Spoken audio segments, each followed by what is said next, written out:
Well, welcome to spring, and it's a beautiful day at the clearing, and we're going to do today a series, and maybe we'll do this next month too, we'll see, but we'll start with unusual things on trees. And the first thing I'll show you is something that if anybody's walked around anywhere in Door County, including the clearing, you've seen this, but maybe didn't know what it was. And these are the holes that are bored or excavated by our big woodpecker, our woody woodpecker, the pileated woodpecker, and they can excavate deep, large holes. These are actually kind of small for them. They can be quite a bit larger, sometimes a foot or so in height and maybe 3-4 inches wide. And they especially seem to like arborvitae or white cedars. But they're doing this, even on living trees in this case, to find something to eat in there. They're looking for insects. They love carpenter ants especially. So this is kind of typical of what you'll see from pileated woodpecker drilling. But we're going to take a little break and walk down the road a little ways here, and I'll show you what they can do if the conditions are right. Now this is what's left of a big-tooth aspen tree, been dead, I'm sure, for many years. But you can see when the wood's a little softer how much a pileated woodpecker can excavate off of a tree trunk. This has all happened in the last year or so, and you can see at the bottom how much mulch they've created. But especially a dead trunk like this is going to be full of good things to eat for a woodpecker. And I'm sure our smaller woodpeckers, downy woodpeckers and hairy woodpeckers, are probably on here too sometimes. But this has all been chipped out by a pileated woodpecker. It's fun to watch them do that.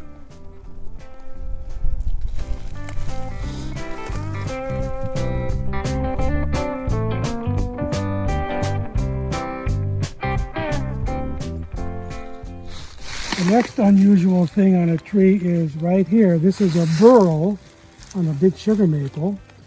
You often see them further up on a tree trunk, but this is right at the base. Pretty good size. And these are these unusual growths on tree trunks and tree branches. It's a proliferation of what's called the xylem tissue. That's the part of the plant's plumbing that just kind of goes crazy and forms this tumor-like growth that doesn't really hurt the tree. And you end up with this wonderful grain inside. They're caused by, or can be caused by, certain kinds of tree viruses, bacteria, some fungi. So various organisms can cause burls. And again, it's almost like a benign tumor on a tree. But wood workers love these, especially wood turners that make beautiful bowls out of them. And while the burl itself doesn't hurt the tree, cutting it off, which is often done by woodworkers, does hurt the tree. It makes a huge wound that can take many, many years to heal. You don't see them very often. I just saw this one for the first time late last year. I've been walking this trail for years. So it's a nice one. I suspect that a generation or two of woodworkers at the clearing have noticed it. I'm surprised it's still here. So it's a burl on the sugar maple tree.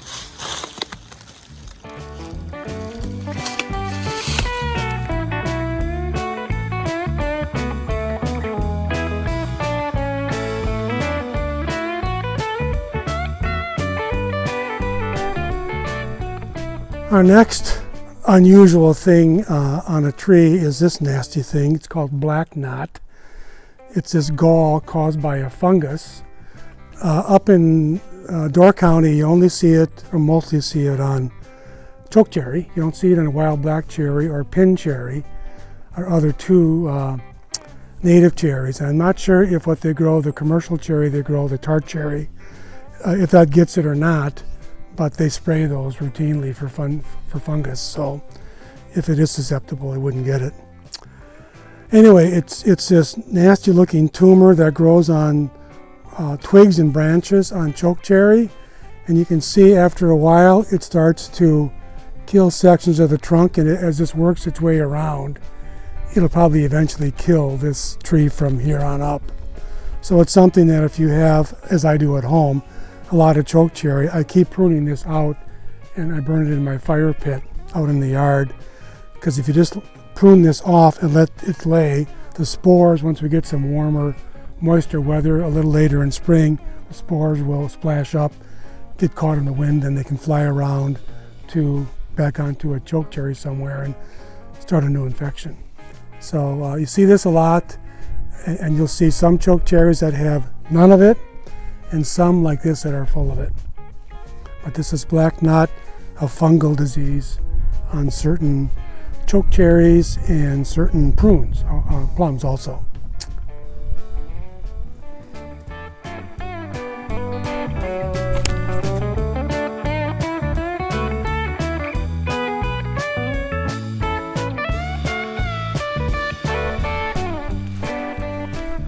At the top of this balsam fir tree, about 20 feet in front of me, at the very top you'll see something unusual. It's a witch's broom.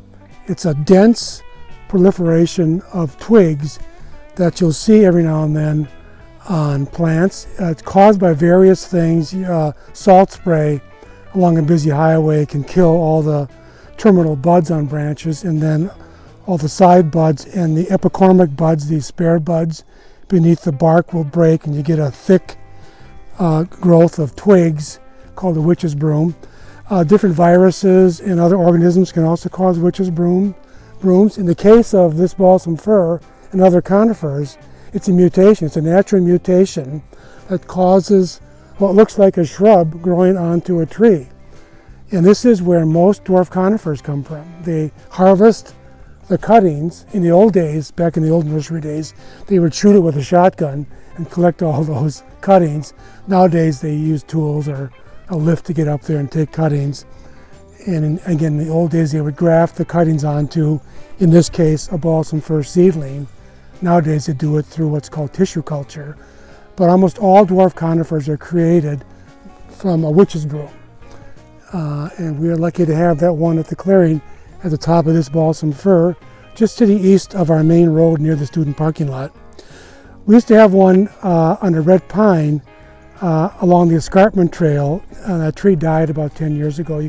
Tree's still there, and you can still see that thick growth of twigs up there, but tree's dead.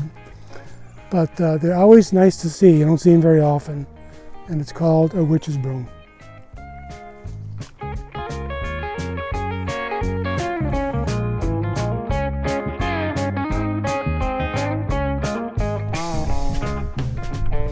Our last unusual thing on a tree is actually a tree on a tree. We have an American beech and a sugar maple that are hugging each other. They would have grown up as individual seedlings at one time years ago, and they both made it.